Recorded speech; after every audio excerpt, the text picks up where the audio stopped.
Diambil dari rumahnya Pak Lukas. Saya nak ucapkan pergi ke kebun memetik bayam. Bayam dipetik campuran bakwan. Dari jawaban salam nampaknya kita itu banyak cicilan. Pergi ke pasar membeli obat. Obat dibeli penurun panas. Jawablah salam dengan semangat biar hutangmu cepat lunas. Jalan-jalan Gang Solo, jangan lupa membeli terasi. Yang jawab salam cuma berdua, saya ulangi sekali lagi. Assalamualaikum warahmatullahi wabarakatuh. Tanam pinang rapat-rapat agar puyuh tak bisa terbang. Menjawab salam sudah semangat, itu tandanya kita umatnya Nabi Muhammad. Amin ya rabbal alamin. Alhamdulillahillazi arsala rasulahu bil huda wa dinil haq. Ya Allah, Engkau yang menguasai atas segala semua manusia. Engkaulah yang memberikan suatu penyakit, Engkau pula yang akan mengangkatkan penyakitnya. Jangan ada ditinggalkan penyakit tersebut dan tidak ada rasa pedih dan perih yang tertinggalkan. Yang sama kita masuk ibu ke ICU, tengok orang yang sakit. Ada yang selang masuk ke dalam hidung, ada yang selang masuk ditusuk ke dalam perut, ada yang macam-macam. Apa kata yang sakit? Ya Allah, nikmat sehat, alangkah nikmatnya ya Allah orang yang berjalan itu. Apa kata orang yang sehat? Ya Allah, angkatkanlah penyakit itu, berikanlah kesehatan kepadaku selalu ya Allah. Apa kata yang sakit? Ya Allah, angkatkan penyakitku ya Allah. Kalau nanti saya sehat ya Allah, saya pasti akan mendekatkan kepadamu ya Allah. Didengar sama Allah, diangkatkan penyakitnya. Lah sehat, lupa ada jadwal Maulid Nabi bersama Kelurahan Budiman, tak datang ujung-ujungnya. Berarti sudah kubur terhadap nikmat dan apa yang ia sebutkan tadi. Berselawat kita kepada Rasulullah. Allahumma salli ala Sayyidina Muhammad wa ala ali Sayyidina Muhammad. Man shalla alayya wahidan salatullahu alaiha biha usran. Barang siapa yang selalu berselawat kepadaku, kata Rasulullah, Allah akan ada. Sudah ya? Nah, berapa banyak sekali kita selawat Pak? Dilipat syafaat 10 kali lipat. Man shalla alayya wahidan salatullahu alaiha biha usran. Apa kata Rasulullah? Wahai para sahabat, tahukah engkau siapa orang-orang yang paling pelit dan kikir? Orang yang paling pelit dan kikir itu adalah orang yang tak mau berselawat kepadaku. Maulid Nabi ini memperbanyakkan selawat, karena selawat itu kita dipakai diberikan syafaat. Maka orang yang paling pelit dan kikir itu orang yang tak mau berselawat. Allahumma salli ala Sayyidina Muhammadin tibbil qulub.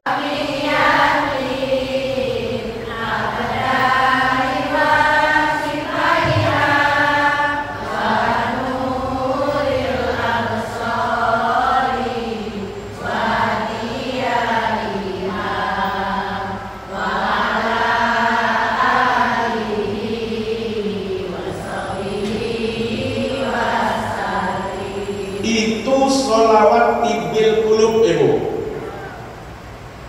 Bagi suamiku, ya subuh ini sudah subuh. Coba tengok, kenapa tetangga kita itu setiap dia mencucikan pakaian, setiap dia menjemurkan pakaian, kenapa pakaian yang dijemurnya itu warna kuning galau-galau? Kata siapa? Kata istrinya sama suaminya di rumah. Suaminya dah mau jawab apa yang ditanyakan sama istrinya. Hari kedua besok ditanya lagi, bangun lagi suaminya setelah semua sholat subuh. Besok lagi sholat subuh bangun lagi istrinya ditanya sama suaminya, wahai suamiku, abangku, coba tengok itu tetangga sebelah itu, kenapa setiap dia jemur pakaian, setiap dia mencuci setiap pagi, kenapa yang dijemur pakaian itu selalu berwarna kuning galau-galaunya? Suaminya tak jawab apa yang ditanyakan istrinya. Di hari ketiga besoknya lagi, bangun lagi suaminya, bangun lagi istrinya, ditanya lagi, wahai abangku, wahai suamiku, tengok tetangga sebelah itu, bukankah PDAM lah masuk? PDAM sekitar. PDAM bukannya lah masuk ke kampung kita ini, airnya bersih, airnya jernih. Kenapa tetangga kita itu selalu menjemurkan pakaian warnanya selalu kuning selalu? Datang suaminya itu ke hari yang keempat, sebelum istrinya bertanya lagi sama suaminya, datang istri suami itu dibersihkan jendela rumah itu, pintu rumah itu, jendela itu dibersihkan sampai berkilat bersih, sampai bersih berkilat. Ditengok dari jauh, nampak tetangga kita itu punya berpakaian. Pas hari keempat ditanya sama istri, wahai suamiku, 3 hari saya tengok tetangga itu menjemurkan pakaian selalu berwarna kuning bentuk pakaiannya. Kenapa hari ini kok yang jemur itu berwarna putih kalau-kalaunya? Apa kata suaminya? Wahai istriku, itulah perasaan prasangka sakit hati sesama tetangga. Bukan warna kuning baju pakaian tetangga tadi, yang kuning itu adalah jendela yang tak pernah dibersihkan. Jendela tak pernah dilap, jendela tak pernah mengkilat. Itu gara-gara nengok tetangga terus. Yang paling banyak itu adalah jendela kita kotor, hati kita kotor, itu gatuh-gatuhkan tetangga kita. Itu adalah penyakit hati.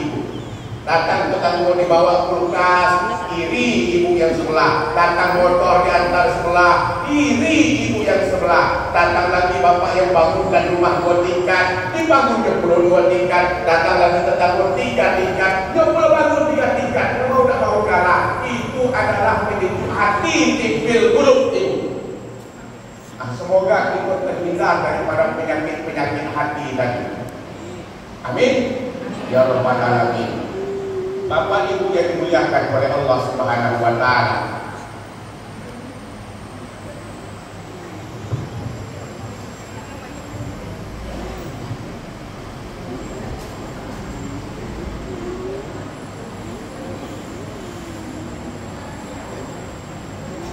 Ayo sini belum mandi di tempat.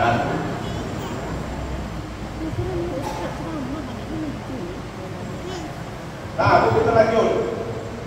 Hari ini di penghujung Rabiul Awal, Jumat besok masuk 1 Rabiul Tsani, ya, Rabiul Akhir. Pas di penghujung Rabiul Awal ini masih sempat kita memperingati Maulid Nabi Muhammad SAW. Kita bahas sekilas sejarah singkatnya Rasulullah SAW. Tujuan kita ini memperingati Maulid Nabi Muhammad SAW ini adalah pertama meningkatkan keimanan dan ketakwaan kita kepada Allah Subhanahu wa taala. Yang kita pertebalkan itu tentu meningkatkan keimanan. Iman itu ibu, kadang dia bertambah, kadang dia berkurang. Imanu yazidu wa yanqus. Iman itu suatu ketika dia bertambah, suatu saat dia berkurang. Yazidu bi taatillah wa yanqusu bi maksiatillah. Di saat dia bertambah dia naik, di saat dia turun dia lagi berbuat maksiat kepada Allah Subhanahu wa taala. Lalu Rasulullah SAW berkumpul dengan para sahabat ini Pak. Di masjid itu Rasulullah berkumpul dengan para sahabat. Di saat Rasulullah itu memberikan wejangan kepada para sahabat, datang seorang laki-laki itu pintu besar itu pintu. Datang laki-laki yang berbadan besar, berambut hitam, berjubah putih, masuk dia ke dalam. Di saat sahabat itu lagi duduk di depannya Rasulullah. Orang asing, orang yang tak dikenal, orang yang tak diketahui oleh Rasulullah dan para sahabat. Pas dia masuk itu langsung duduk tengah-tengah. Sahabat lagi duduk, dia langsung duduk tengah-tengah. Setelah duduk di tengah-tengah, diluncurkan kaki itu ke depan kepada Rasulullah Sallallahu Alaihi Wasallam. Rasulullah pun tak tanya siapakah laki-laki yang duduk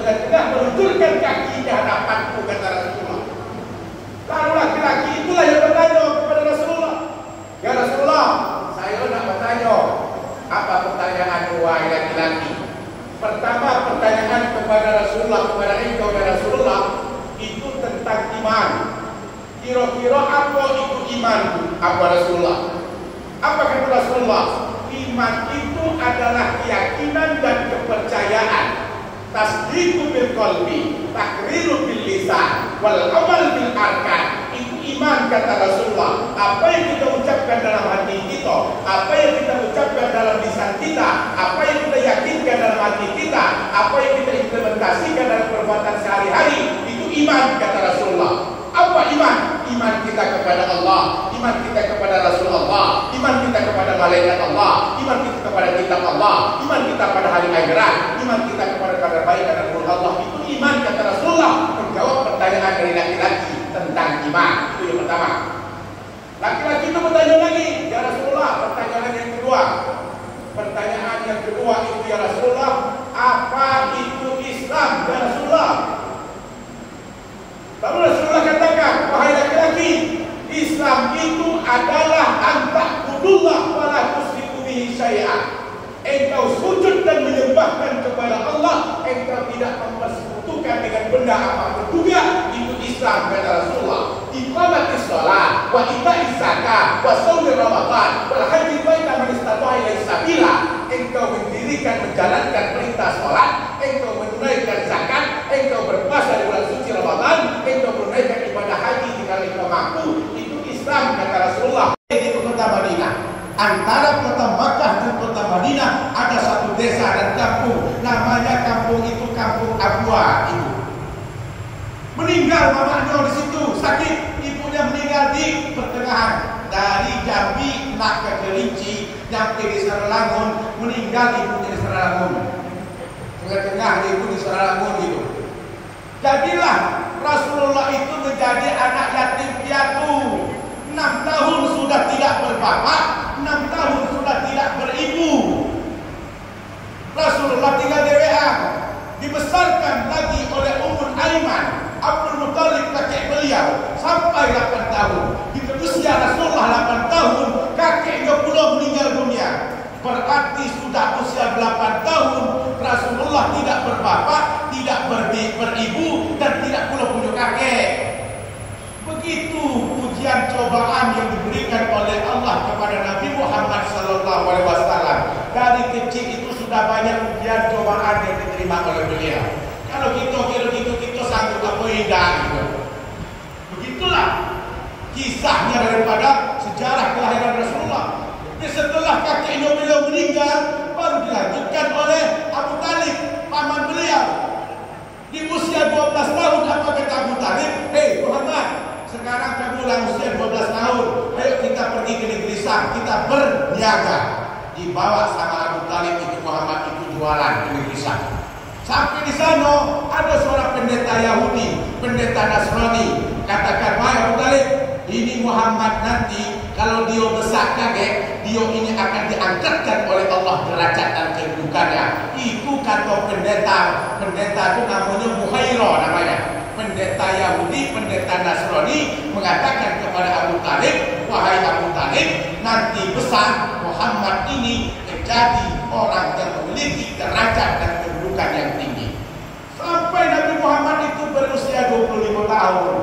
Nikah dia itu berusia 25 tahun. Dapatlah istri berusia berapa tahun? 40 tahun. Ini siapa yang dikatakan? Imam masjid ini ya? Berapa usia ini? 20 tahun. 5 tahun lagi Rasulullah itu menikah 25 tahun. Kira-kira kalau dikasih sama Pak RT nanti ada apa itu gadis atau wanita berusia 40 tahun, mau tidak? Kamu nikah belum? Belum. Belum. Kalau dikasih usia berapa sekarang ini? 25. 25. Pas 25 tahun. Dikasih sama calon istri berusia 40 tahun, mau tidak? Mau ya. Nah, kenapa kita nolak? Kita nak ikutin ini. Rasulullah berusia 2.